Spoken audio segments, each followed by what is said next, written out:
Bismillahirrahmanirrahim. Assalamualaikum warahmatullahi taala wabarakatuh.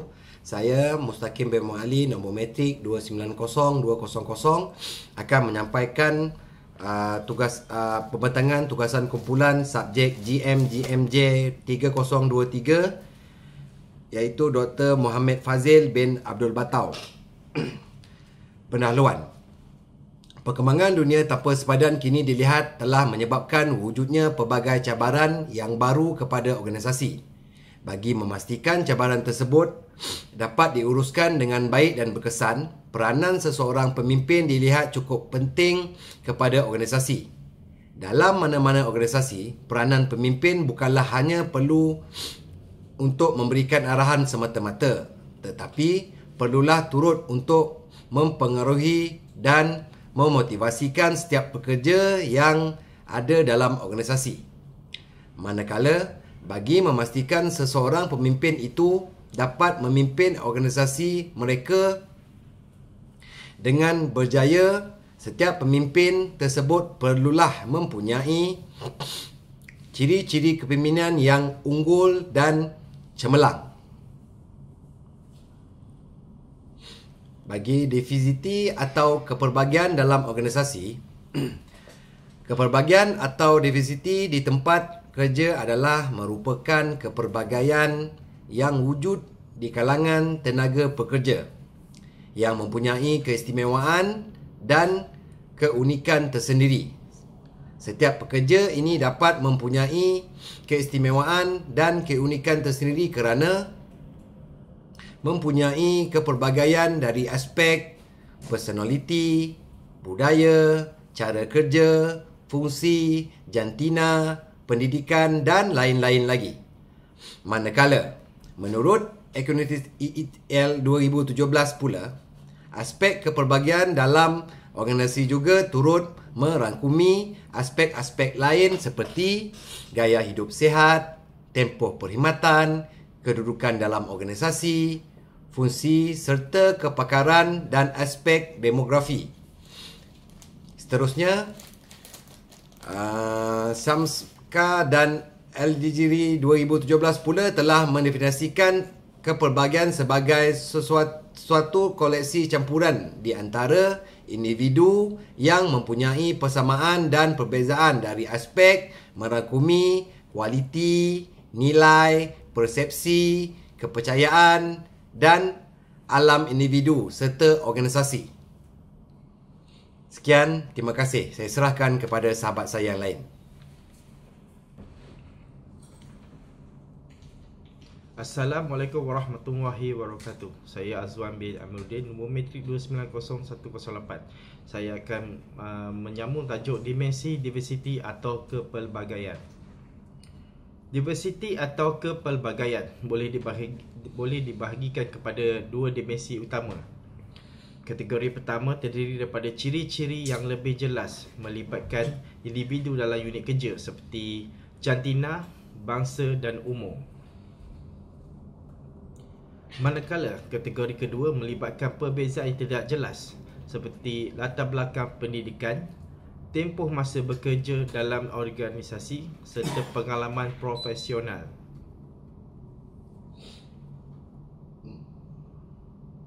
Kategori pertama merujuk kepada ciri-ciri semula jadi, manakala kategori kedua pula merangkumi ciri-ciri yang berkembang dari semasa ke semasa. Seterusnya, cabaran pemimpin dalam organisasi yang pelbagai. Yang pertama, kesaksamaan jantina. Kesaksamaan jantina adalah merujuk kepada kesaksamaan hak atau akses di antara jantina yang berbeza. Contohnya, apa yang boleh dilakukan oleh pihak lelaki perlulah turut dibenarkan kepada pihak perempuan. Kesaksamaan jantina ini boleh berlaku apabila wujud situasi di mana seseorang wanita yang sememangnya layak untuk dilantik sebagai ketua dalam jabatan atau organisasi. Namun isu berkaitan kesaksamaan boleh berlaku apabila terdapat segelintir pekerja lelaki yang merasa tercabar dan terhina apabila perlu mengikut arahan daripada ketua berlainan jantina. Yang kedua, jurang generasi. Kepelbagaian generasi yang wujud masa kini seperti generasi X, Millennium dan lain-lain membangkitkan isu seperti gaya komunikasi yang berbeza, ciri serta etika kerja yang berbeza, gaya hidup yang berbeza dan sebagainya. Oleh itu, cabaran yang dihadapi adalah untuk merapatkan jurang yang wujud di antara peringkat generasi. Yang ketiga, penerima kepercayaan etnik dan budaya. Dalam sesetengah organisasi, penerimaan dalam aspek kepercayaan serta amalan dilihat sering berlaku perdebatan sehingga mampu menyebabkan berlakunya konflik yang besar. Seseorang pemimpin juga perlu untuk memenuhi permintaan rohani pekerja dalam organisasi yang mempunyai kepercayaan yang berbeza. Kepercayaan serta ada resam yang diamalkan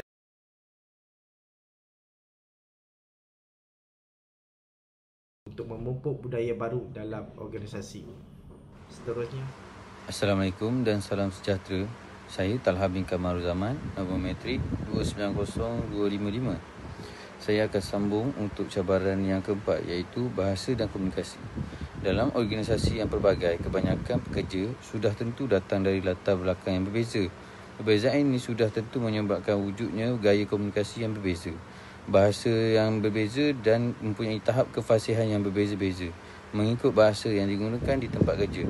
Hal ini sudah tentu akan mampu menjadi halangan kepada komunikasi yang berkesan serta mampu menimbulkan konflik di antara pekerja. Cabaran ini berlaku apabila terdapat perbezaan makna yang ditukar antara penghantar dan penerima mesej, di mana ia berkemungkinan berlaku di antara aktor organisasi yang berbeza antara satu sama lain dari segi budaya, bangsa dan sebagainya.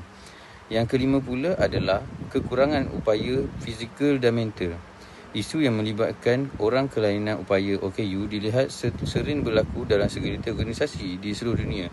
Di Malaysia, OKU turut didapati mendapat kedudukan yang kurang bernasib baik dalam pasaran buruh di negara ini.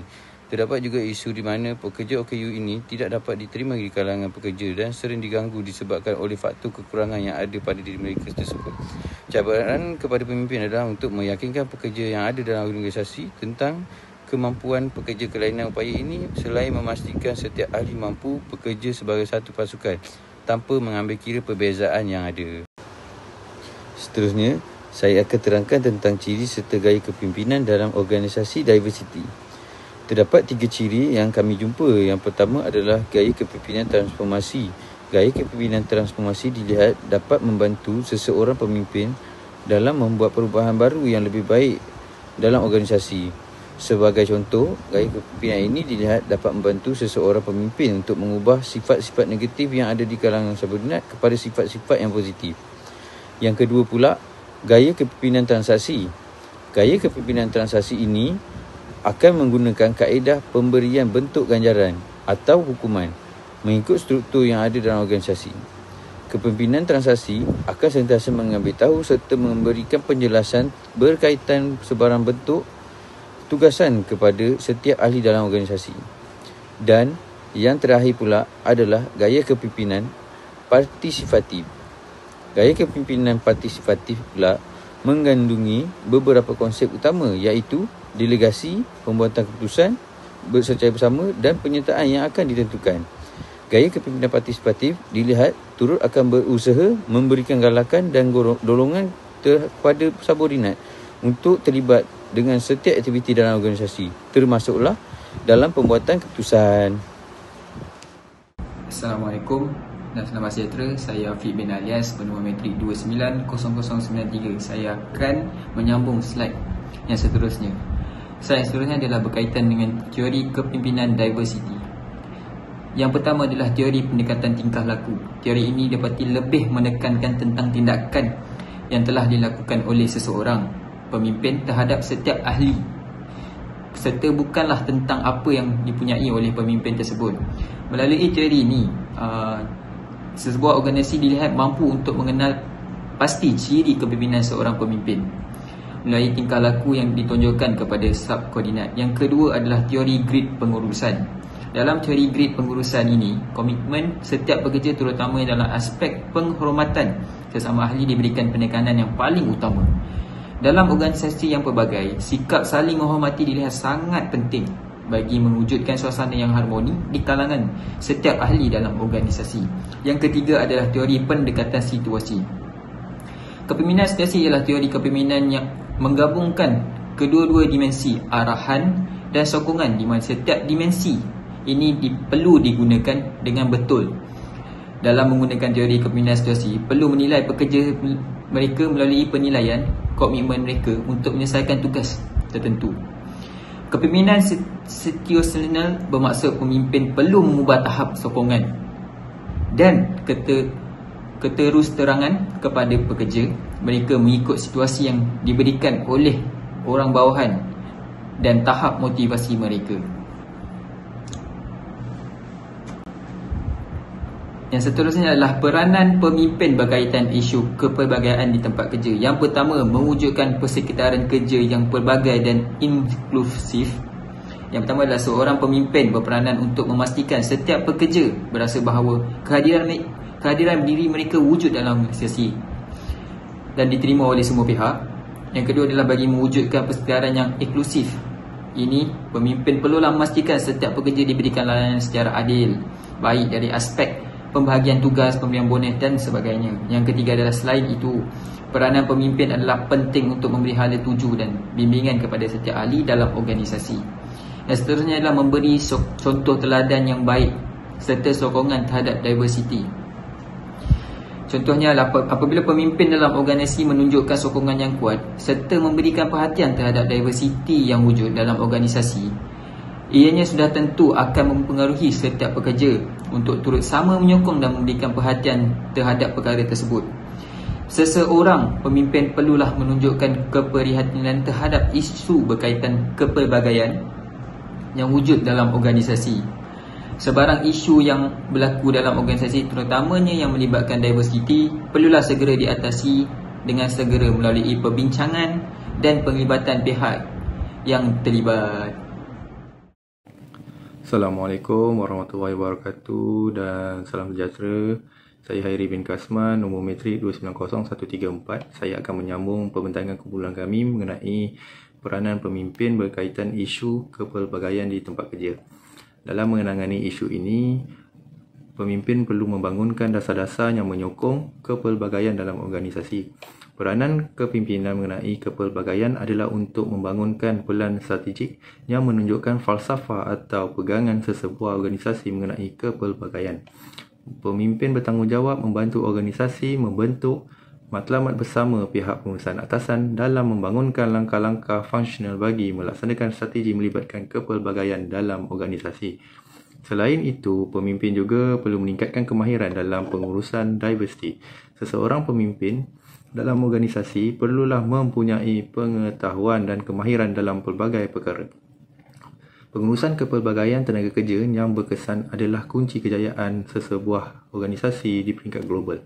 Untuk menyesuaikan diri dan memimpin kepelbagaian dalam organisasi secara lebih berkesan, pemimpin global perlulah mengkaji, menyelami dan bersedia untuk berfikir di luar kotak mengikut kemampuan diri masing-masing. Pemimpin juga perlu bijak dalam mengatur strategi. Pasukan projek multinasional telah berjaya mengenal pasti 4 strategi yang digunakan oleh pengurus untuk mengatasi isu yang timbul melibatkan kepelbagaian dalam organisasi. Strategi pertama adalah pemimpin perlulah menggunakan toleransi individu serta kawalan diri. Strategi kedua, pemimpin perlulah mengendalikan perbezaan tersebut, terutamanya perbezaan yang melibatkan perhubungan peribadi dengan melalui satu proses percubaan serta kesilapan. Strategi ketiga adalah pemimpin perlulah membentuk budaya transnasional. Dan strategi keempat yang terakhir adalah strategi pengurusan rentas budaya secara segera. Ianya melibatkan penglibatan peribadi dalam pasukan dengan tujuan khusus untuk membina persefahaman bersama melalui proses yang difasilitasi oleh moderator budaya. Kesimpulan bagi pembentangan kumpulan kami adalah kepimpinan yang efektif dan cekap dilihat sangat penting dalam membantu seseorang pemimpin untuk mengatasi pelbagai isu seperti diversity dalam organisasi. Seseorang pemimpin dalam organisasi perlulah mempraktikkan kepimpinan yang selari dan bersesuaian dengan perkembangan atau situasi terkini. Kepimpinan yang dipraktikkan mungkin berkesan untuk situasi tertentu dan mungkin tidak akan berkesan dalam situasi yang lain. Seseorang pemimpin yang mempunyai ciri kualiti kepimpinan yang baik dan berkesan sudah tentu akan mampu berdepan dengan sebarang bentuk halangan atau isu yang berlaku dalam organisasi seperti isu melibatkan diversiti atau kepelbagaian.